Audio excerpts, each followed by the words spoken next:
오늘 우리에게 주신 말씀은 사무엘상 24장 1절로 7절 말씀입니다.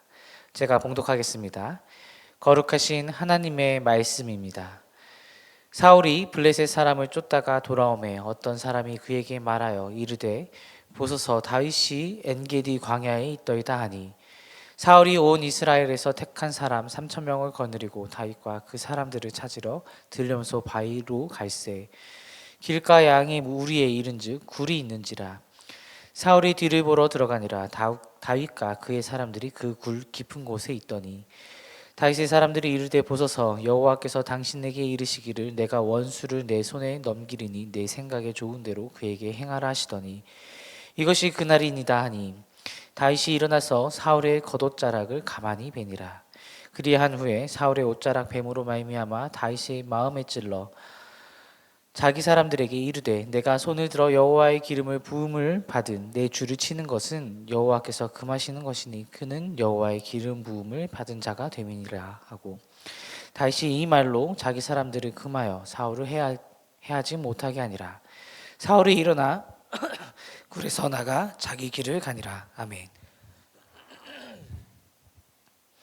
오늘 함께 말씀을 통해서 하나님께 모든 것을 맡겨드리며 하나님과 동행하는 저와 여러분 되기를 주님의 이름으로 축복합니다. 말씀을 통해서 우리의 삶이 하나님의 말씀에 더 가까워지는 것을 경험하는 저와 여러분 되면 좋겠습니다. 계속해서 우리가 다윗의 도피 생활에 대해서 우리가 살펴보고 있습니다. 참 우여곡절이 많고 어려움도 많고 목숨의 위협이 계속되고 있는 다윗의 도피 생활입니다.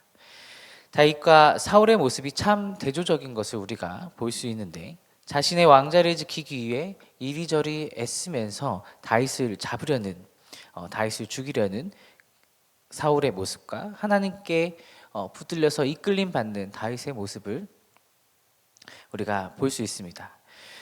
하나님께 붙들린 사람과 어둠의 권세에 휘둘리는 사람의 모습이 참 대조적이다라는 것을 우리가 확인할 수 있는데 사울의 모습은 마치 광기에 사로잡힌 그러한 모습입니다. 광기에 사로잡힌 왕의 모습을 연상하게 하는 반면에 다윗은 하나님의 손에 이끌려 그 보호하심 아래서 고난이 오더라도 역경이 오더라도 목숨의 위협이 오더라도 그래도 하나님께 집중하면서 하나님과 교제하면서 살아가는 그의 모습을 우리가 볼 수 있습니다. 오늘 본문은 그 영화의 한 장면 같습니다. 스릴 있는 영화의 스파이 영화 같은 한 장면입니다. 우연하게 한 굴에 그 둘이 머물게 된 것이죠.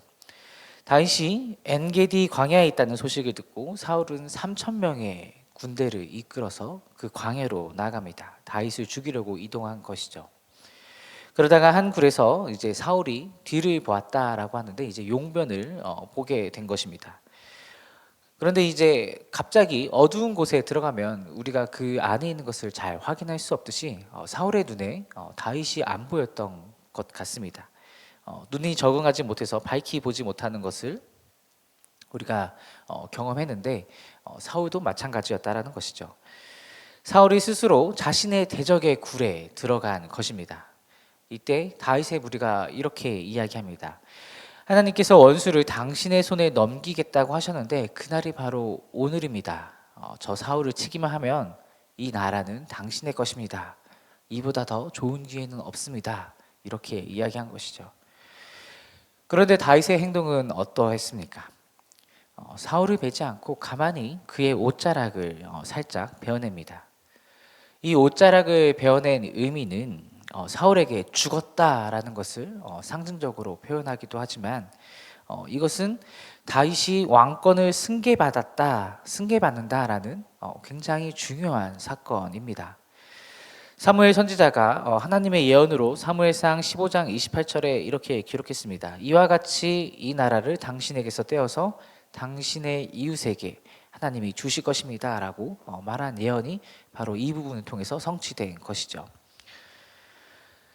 다윗이 사울을 피하여서 굴에 있을 때 지은 시편들이 여러 편들이 있습니다. 그중 대표적으로 57편과 시편 142편이 있는데 이 시편을 읽다가 보면 다윗의 심정을, 다윗의 마음을 우리가 조금 살펴볼 수 있습니다. 그리고 다윗이 왜 사울의 옷자락만을 베었는지 우리가 깨닫게 됩니다.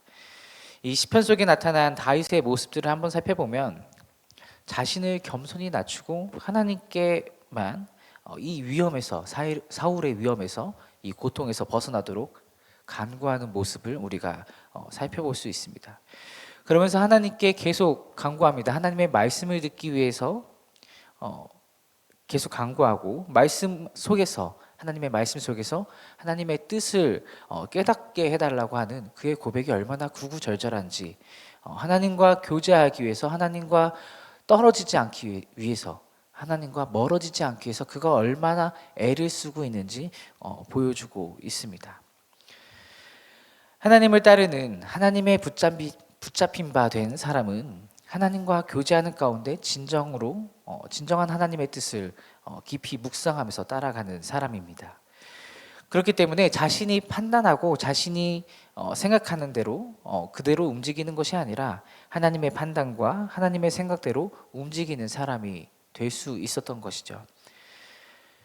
다윗에게는 사울이 자신이 숨어있는 동굴로 들어온 것이 이것이 엄청난 기회였습니다. 자신을 그토록 괴롭히는 사울 왕을 얼른 처리하고 고통 속에서 벗어날 수 있었던 기회였었죠. 그런데 다윗은 영적으로 깨어 있었던 사람입니다. 사람들이 다윗에게 이것은 기회입니다라고 말하였지만 다윗은 스스로 판단하지 않고 하나님께 이것을 맡겼습니다.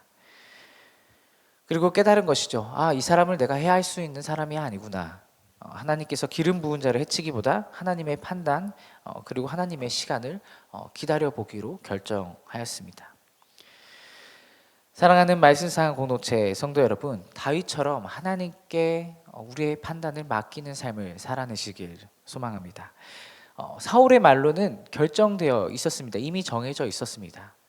그리고 다윗은 언제든지 사울을 자신의 칼로 쓰러뜨릴 수 있었습니다. 그럼에도 불구하고 그가 하지 않은 것은 자기가 겪어야 할 고난을 감내하고 하나님께 자신의 생각을 맡겼기 때문입니다. 하나님의 때와 하나님의 시간을 기다리기로 결심했을 때 우리는 비로소 삶의 기회 속에서 우리를 어렵게 만드는 세상의 의도를 파악할 수 있습니다. 세상의 악한 의도를 깨닫게 되는 것이죠. 다윗이 만약에 사울을 해쳤다면 어떻게 됐을까요? 그의 부하들의 말을 듣고 해쳤다라면 그는 역사 속에서 사울 왕을 배반한 반역한 왕으로 기록되고 지금처럼 존경받는 왕이 되지 못했을 것입니다.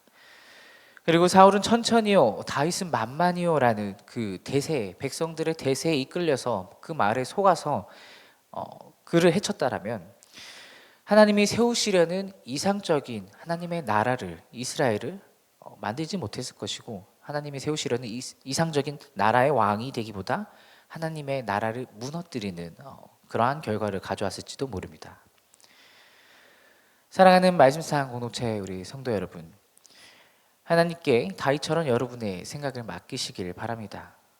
삶을 살아가다 보면 고통스러운 순간이 찾아오죠. 그런데 그것을 해결할 방법이 우연치 않은 좋은 기회로 찾아오더라도 그것에 대해서 내가 바로 판단하고 생각하고 실천하는 것이 아니라 온전히 내 생각대로 내 판단대로 행하는 것이 아니라 하나님께 지혜를 구하면서 하나님께 판단을 맡기면서 온전히 하나님의 뜻을 이루어 나가는 저와 여러분이 되면 좋겠습니다. 하나님은 우리를 선한 방법으로 우리를 인도하십니다. 이것은 분명히 확실합니다. 그러나 이것이 하나님께서 우리에게 주신 선한 방법인지 아닌지는 우리가 판단하기가 어렵습니다. 그렇기 때문에 우리는 무엇을 해야 할까요? 우리가 매일의 삶 속에서 하나님과 친밀해져야지만 가능하다라는 것입니다. 내가 매일 하나님과 친밀해져야지만. 다윗이 왜 이렇게 가능했을까? 그 시편을 한번 읽어보시길 바랍니다. 다윗이 얼마나 구구절절하게 하나님을 애타게 찾는지 우리가 볼 수 있습니다. 내가 말씀을 읽고 기도하는 가운데 마음을 편안하게 하는 그 방법이 바로 하나님께서 여러분에게 주시는 그 방법입니다. 오늘 기도하는 모든 제목들 가운데 하나님의 판단을 구하면서 하나님께 맡기면서 하나님의 방법으로 삶의 문제들을 해결함 받는 오늘 귀한 새벽 예배가 되길 소망합니다.